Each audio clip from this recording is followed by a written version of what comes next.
All right. Welcome to May. It is May the 4th. We're going live today, like I try to do sometimes. And if you're a Star Wars fan, May 4th is Star Wars Day. So that's why we've got going a little casual. Got the Star Wars shirt on and couple friends that I know normally don't have on set. So yeah, that's what we're doing today. So everyone is very curious, I know, of like, okay, what's going on in the real estate market? What's happening in Orlando? Um, can we buy a house? What's going on? What's the deal? So let's talk about that. So I'm Dan Ginader. I'm a real estate agent in Orlando, Winter Park, Florida. And the goal of this channel is to be a resource and to help you through your Orlando real estate journey. So that's what's going on with me. And so what we're going to do is we're going to go into the MLS and another resource, and we're going to go through some charts, which I know sounds super fun, but what that's going to allow us to do is to kind of figure out like what's going on in the market. And then what I'm going to try to do is also see if there's any trends going on, if we can see maybe something will happen where we can kind of guess like, hey, maybe it's a good time to buy or, whatever. So let's see. Let's share my screen. There we go. Now this is when we go into the MLS, I'm going to show you what happened in April. This is another statistical website that I have access to. So this has stuff from March of this year, and then it compares it to March of last year, just to kind of give us an idea of what's going on. So closed sales of March of this year was 1,740. And this is in Orange County. We're just going to talk about Orange County as a whole. And then last year it was 1401. But, as you know, last year, this is right when things, started to really affect the housing market. And there was a time where we weren't having a lot of closings, and it was right in that time.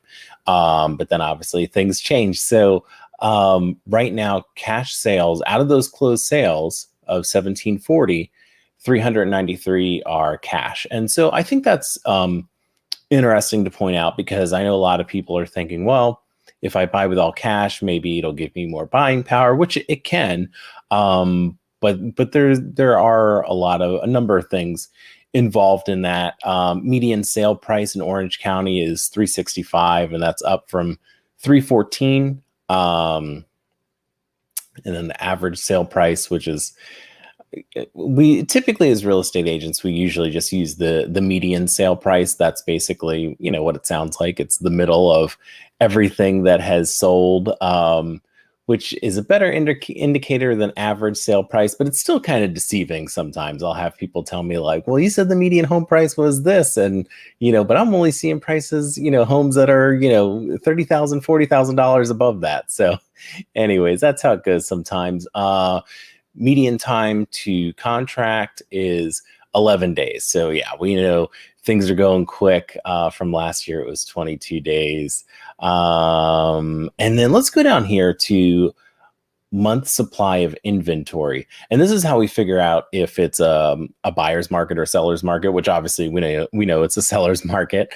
If it goes up to, if this was number was closer to like 7.0, then that would be more of a buyer's market. And basically what that means is if no other houses went on the market, that all the houses that are currently on the market would sell within this time period. So basically just a little bit less than a month.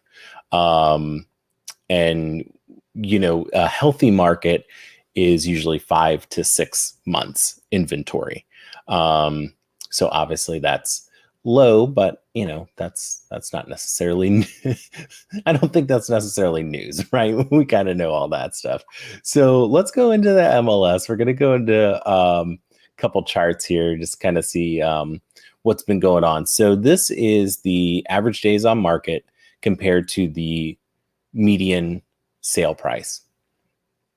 So we won't, let's see, here's April. So April, it was 6 days on the market with a median sale price of $339.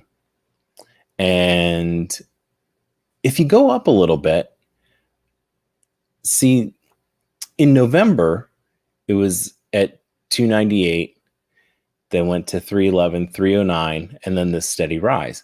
Now here in August, it was a little lower. Prices went up, and then in November, it went down. And I kind of noticed with reviewing this that there was a little bit of ebbs and flows that were happening.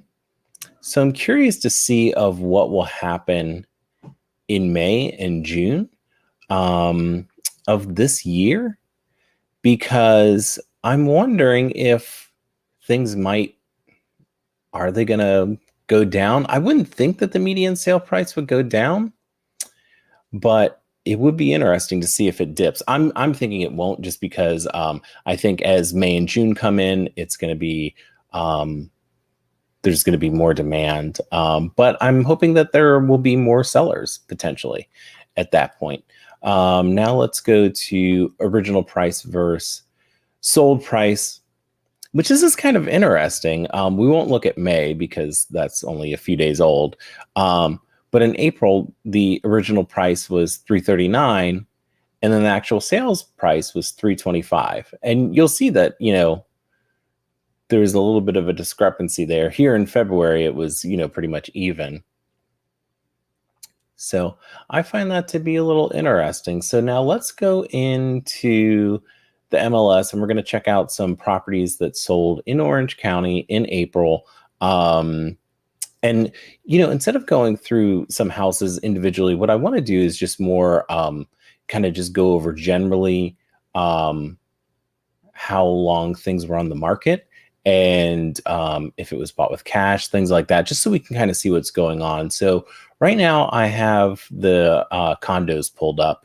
And so we're starting in that 150 range, which is, a good range where people will start to look for some things. And what we're seeing is that the cumulative days on market, you have some variables here, but most of them are, just a few days on the market. And then if you go over here, we can see the sold terms, and, a lot of cash over here. Usually, where it's more on the inexpensive side, you'll see more cash, usually investors or retirees coming down, and they have cash and they're buying a condo or whatever. But then I'm seeing a lot of conventional here as well. No FHA or VA, which, it's a condo. So, you won't necessarily see that a whole bunch. But then we go, now we're closer into the 160s, and a good amount of cash here happening. And days on market, it definitely varies. Some have been on the market for a while. Let's pop up here in the 200 plus range. And, obviously we're seeing a little bit more conventionals and FHA. I know some of the concern for people is, if I have an FHA, do I even have a chance? Is it even worth trying to look for a home right now if you have an FHA? And I think definitely try. Now we're in the single family homes, okay, and this is in the 230 range to 235, and see, we've got a bunch of FHAs here, bunch of FHA loans, some conventionals, a little bit of cash here and there, bunch of FHAs. And so single family homes, obviously they're going pretty quick. Some 3 days on the market, 13, 23. So, I mean, it's definitely going quick. And all right, so now we're over in like the 250 range. And now it's kind of like we got, conventional, you got FHA, got cash. It's kind of split into thirds almost. All right, so let's go up to a little bit of a higher price point. We'll go into that 300 to 350 range where a lot of people seem to be looking. And so now, yeah, so obviously all those are going real quick, pretty much. You got a couple here and there that are over 10 days, but for the most part, it's under 10 days. You've got, again, a good amount of conventional, some FHAs, and some cash as well, even at, the 300 range. We're definitely seeing cash buyers. And so let's go up to, this will get us closer to 350. And we're seeing less cash here, more conventional, a little bit of FHA still. Haven't even really noticed a VA. So VA loans are a little bit difficult right now. If you have a VA loan, it can be a little difficult to get into a place. But there are definitely ways around it. I mean, I'm working with a client now where we're trying to get him into something in a little bit of a less conventional way, but something that's going to work. And, he's working with a VA loan. And again, we're seeing, a lot of things are going pretty quick. So that's what's going on with the real estate market as far as what's going on in the MLS. And then what I wanted to talk about real quick was I'm getting some questions about, okay, so what's going to happen in the next couple months? And obviously I would love to pull out the crystal ball and say, okay, this is what's going to happen. This is what we've got going on. And I can't do that, unfortunately. I wish I could. It would help out a lot. But what I see happening is I think that we're going to see some more sellers come on the market like we normally would around May and June. That's when a lot of people start selling their homes. What I'm curious to see is, are we going to have the same amount of buyer pool, or are we going to have more buyers? And so it's still, nothing's going to give, where the market is still going to be what it's going to be, now, and it'll be like that in a month or two. That's kind of what I'm curious of. And I think there's going to be a little bit more inventory that comes on the market, but it's still going to be pretty tough this season. And what I'm seeing is people are obviously going over asking price. They're putting they're taking different contingencies out of their contract, like an appraisal contingency. So, the properties don't have to appraise. So that means that people are just bringing more cash to the table, to the closing table, which I know isn't, not everyone can do that, right? It'd be nice, but it's not possible for everybody. So I think there are some people that are just going to be waiting until things go down a little bit. And then another question I'm getting a lot is, what about foreclosures?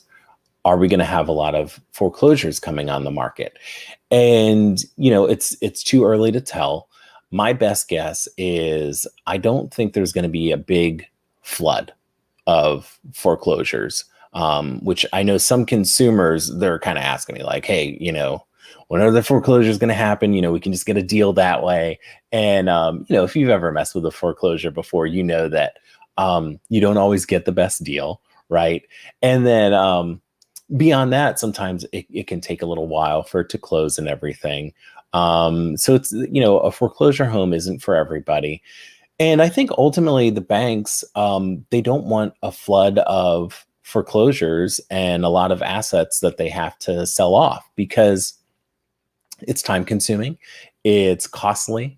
So I think what we're going to see more of is if people were delinquent for a little bit, but they're paying now, that the banks are just going to tack it at the end of their mortgage terms, whatever money they weren't able to pay.